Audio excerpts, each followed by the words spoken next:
In 1977, a group of fishermen in Seychelles refused to sail back to shore because something tall, wet, and not human was standing on the rocks, calling their names and voices of people who were already dead.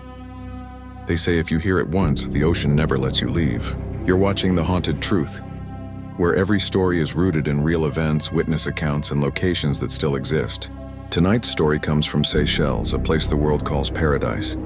But locals know it as an island where the sea takes people, and sometimes gives them back wrong. Seychelles is made up of more than 100 islands, many of them uninhabited.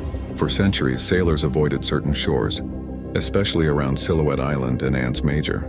In the early 1900s, British colonial records mention repeated disappearances of fishermen who went missing within sight of land. Their boats were found drifting, nets intact, food untouched. No storms, no injuries, no explanation. But local Creole elders spoke of something older, a sea spirit known as Lan Mo Lanmer, meaning death of the ocean.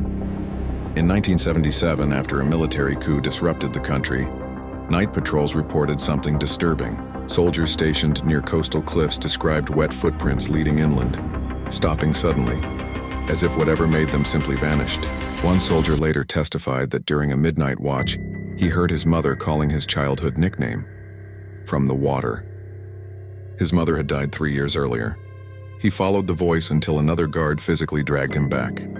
Minutes later, a wave crashed against the rocks where he had been standing, strong enough to pull a grown man into the sea. That soldier resigned the next day and never spoke publicly again. Even modern divers report equipment failures near certain drop-offs. Cameras shut off, compasses spin, and some claim they see human shapes standing far below where no person could survive.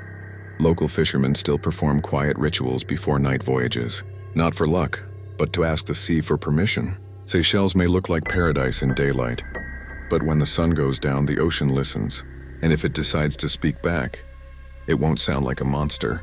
It will sound like someone you trust, and by the time you realize the water is calling you home, you're already too close to the edge.